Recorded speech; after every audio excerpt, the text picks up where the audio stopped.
The nurse asked me, "Where's the alpha?" I laughed, because 2 months after he marked me, he shoved money in my hand and said, "Disappear before my real mate finds out." Now I was bleeding in a hospital bed, and the doctor said, "You're in labor." His child was being born, and he didn't even know my name anymore. The nurse keeps her voice gentle, the way people do when they already know the answer but ask anyway. "Where's the alpha?" I laugh. It comes out wrong, thin, cracked, like something tearing inside my chest instead of humor. The sound surprises even me. My throat burns afterward. He said I trapped him. The nurse stills. Her pen stops scratching against the clipboard. For half a second, the room is quiet except for the steady, accusing beep of the monitor and the wet sound of my own breathing. A man steps closer. Doctor. Older. His eyes flick to the chart, then to my legs, where blood has soaked through the sheets no matter how many times they change them. "You're an Omega," he says quietly. I don't answer. There's no point. My scent is already betraying me, sharp panic layered over iron and pain. The suppressants I've been swallowing for months are losing the fight. "And you're in labor." The words land heavier than the pain between my hips. Labor. I grip the edge of the bed as another contraction rips through me without warning. My back arches. A sound claws its way out of my chest before I can stop it. The nurse moves instantly, pressing buttons, calling for someone else, but all I can think is how unfair it is that now my body chooses honesty. 3 years ago, this body didn't matter. 3 years ago, I was just something warm in the dark. The room tilts. Sweat slides down my temple. I squeeze my eyes shut, but memory doesn't care. The night Henry marked me, there were no lights on. I remember that first, the darkness, thick and expensive, the kind that belongs to places with locked doors and money soaked into the walls. His hand covered my mouth before I could say anything. Not rough. Not gentle either. Possessive. Certain. "Quiet," he murmured, breath warm against my ear. "You don't want anyone hearing." I should have run. Instead, my Omega instincts betrayed me before my brain caught up. His scent crushed into me, alpha dominance, polished shoes, control. It made my knees weak. Made me stupid. He promised protection. He said my name like it meant something. Said he'd take responsibility. Said no one would ever touch me again without his permission. When his teeth broke my skin, pain flashed white-hot, and then faded into something dizzying and false and sweet. I remember thinking, this is what safety feels like. 2 months later, he shoved an envelope into my chest and wouldn't meet my eyes. "Disappear," he said flatly. "Before my real mate finds out." I asked him if he knew. About the baby. He froze for half a heartbeat. Then his jaw tightened. "Get rid of it." The memory burns worse than the contractions. Another wave hits, harder this time. I cry out despite myself. My fingers dig into the mattress, nails tearing fabric. My voice breaks. "I need something for the pain." "You're too far along," the doctor says. "We're prepping now." They move around me, efficient, detached. No one asks about the alpha again. Good. If Henry finds out, the thought makes bile crawl up my throat. If he ever finds us, he won't come to help. He'll come to erase mistakes. His kind always does. He has money, lawyers, a spotless reputation. I have nothing but a forged ID and a job that pays cash under the table. And a child clawing its way into the world. I won't beg. I whisper to myself, over and over like a spell. I won't. My scent spikes. Fear. Defiance. Grief. The nurse squeezes my hand. "You're doing great," she lies. I scream when the next contraction hits, and this time I don't care who hears. Hours blur into blood and breath and pressure, so intense it feels like my body is splitting in half. At some point, I stop being embarrassed. I stop being polite. I become animal and instinct in raw need. Push. Breathe. Again. I think of Henry's face when he told me to disappear. The way his eyes slid past me, already erasing. I push harder. I think of the nights I slept curled around my stomach, whispering apologies to someone who couldn't hear me yet. I push until my throat shreds. "There," the doctor says sharply. I see the head. The pain crescendos into something unbearable. And then, a cry. Thin. Furious. Alive. The sound punches the air out of my lungs. For a moment, I forget everything. Henry. Fear. Running. I sob, chest heaving, as they lift my child into the light. Red-faced. Wrinkled. Perfect. My baby. They place him on my chest, slick and warm, his tiny fingers curling weakly against my skin. His scent hits me full force, Omega and Alpha tangled together, innocent and new. Love detonates in my chest so violently it hurts. "I've got you," I whisper hoarsely. "I won't let him touch you." I swear. The doctor clears his throat. Do you have a name for the father? My laugh comes back, broken bitter. No. Outside, somewhere far beyond these hospital walls, Henry is probably smiling for cameras, his arm wrapped around the omega he chose. He doesn't know what he lost. And one day, he will. I leave the hospital before dawn. The nurse argues. She says I should stay another night, that my body needs rest, that the baby needs monitoring. I nod, thank her, promise I'll think about it. Then I dress with shaking hands and keep my scent dampened under layers of suppressant and fear. Running has taught me one thing. Never look back long enough to hesitate. My son sleeps against my chest, wrapped tight, his tiny mouth opening and closing like he's still searching for me even while I hold him. Every breath he takes feels like a dare to the world. Come and try to take him. Outside, the air is cold and metallic. The city hasn't woken yet. No cameras, no crowds. I pay cash for a ride and give a fake address out of habit. When the car pulls away from the hospital, my chest tightens. But it isn't regret. It's relief. 3 weeks later, I'm living in a place that smells like old wood and rain. The building sits above a closed-down bookstore, the kind with cracked windows and a bell that hasn't rung in years. The landlord doesn't ask questions. I don't offer answers. We exchange envelopes in silence, and that's enough. I take whatever work I can find. Night shifts, cleaning jobs, stock rooms where no one looks too closely at the help. I learn how to sleep in fragments, how to eat standing up, how to change diapers with one hand while reheating soup with the other. I name him Leo, because he's loud, because he fights, because the world will need to hear him coming. Some nights, when he cries and won't stop, I press my forehead to the wall and breathe through the panic clawing up my throat. My body still aches. My instincts still scream for an alpha who isn't there. Henry's mark has faded to a pale scar, but its absence feels louder than its presence ever did. Good. I don't want his protection. I don't want his money. I want his ignorance. I almost get what I want. The first time I meet him, it's raining. I'm late for my shift, Leo bundled under my coat as I jog down the street toward the 24-hour cafe that pays me under the table. My foot slips on wet concrete. I go down hard. Pain flashes up my spine. Leo wails. Hey, careful. A voice cuts through the rain. Strong. Controlled. Hands steady me before I can scramble up, shielding Leo instinctively from the cold. The scent hits me a second later. Alpha, yes, but not sharp. Grounded. Warm like cedar and smoke. I freeze. I've got him, the man says calmly, already checking Leo's face with practiced ease. He's fine. Didn't hit his head. I should pull back. I should snatch my baby and run. Instead, my body goes still. The man looks at me then. Really looks. Not at my clothes, not at the tired slump of my shoulders, but my eyes. You're bleeding, he says. I glance down. My palm is scraped raw. I hadn't even noticed. I'm fine, I say quickly. Thank you. He doesn't argue. He shrugs out of his jacket and drapes it over Leo without asking. The rain beads and slides off the fabric. I'm Felix, I add, because silence suddenly feels dangerous. Adrian, he replies. No last name. No questions. Just that. He walks me to the cafe, holding an umbrella over both of us, matching his stride to mine without comment. When we stop outside the door, he hands Leo back gently, like he knows how precious weight works. Be careful, Adrian says. I nod. I don't see him again for 2 weeks. He becomes part of my routine without ever pushing his way in. Sometimes he's outside the cafe when I finish my shift, sipping black coffee like he has nowhere else to be. Sometimes he's in the bookstore below my apartment, fixing shelves that no one will ever browse again. He never asks about Leo's father. He never reaches for me without invitation. When Leo cries, Adrian makes funny, low noises that settle him instantly. When I'm exhausted, he listens instead of offering solutions. His presence doesn't demand anything from me. That's what terrifies me. One night, after a shift that leaves my hands shaking, I snap. You shouldn't be around us, I tell him flatly as he walks beside me. People like me come with trouble. Adrian stops. Rain drips from the edge of his coat. His eyes are steady, unreadable. Then I'll stand where the trouble is, he says. You don't have to carry it alone. My chest tightens. I turn away before he can see my face. Across the city, Henry hears my name for the first time in 3 years. It slips out during a conversation he isn't really listening to. Something about hospital records, about an Omega who left against medical advice, about a child born under a false ID. The name hits him like a bruise pressed too hard. Felix.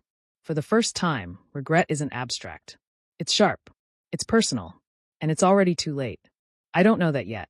All I know is that when Leo laughs for the first time, real laughter, bubbling and wild, Adrian is the one holding him. And for the first time since the night everything broke, I let myself believe I might survive what Henry left behind. I tell myself I'm not falling. I'm just adjusting, learning new edges, letting routine settle where fear used to live. Adrian becomes part of my days the way weather does. Unavoidable, constant, quietly shaping everything around him. He fixes the broken heater in my apartment without making a show of it. He stocks the downstairs shop with old books he rescues from storage, even though no one comes in except me. He brings groceries and leaves them on the counter without asking for repayment. I let him. That's the first line I cross. The second comes when Leo gets sick. It's late. Too late for clinics, too early for the city to care. Leo burns against my chest, his little body trembling, his cries weak and hoarse. Panic claws up my throat so fast I nearly drop my phone. I call Adrian without thinking. He's at my door in 15 minutes. No questions. No judgment. Just movement. Pack a bag, he says, already checking Leo's temperature with calm, capable hands. We're going now. At the emergency clinic, they mistake him for the father. I wait for him to correct them. He doesn't. He stays beside me through the night, one arm resting lightly behind my shoulders, not claiming, not marking, just anchoring. When the doctor finally says it's just a fever, that Leo will be fine, I sag so hard I almost slide off the chair. Adrian catches me. You did good, he murmurs. The words hit harder than praise ever should. After that, pretending becomes harder. My omega instincts respond to him in ways I can't suppress or explain. Not heat, nothing that simple. It's trust.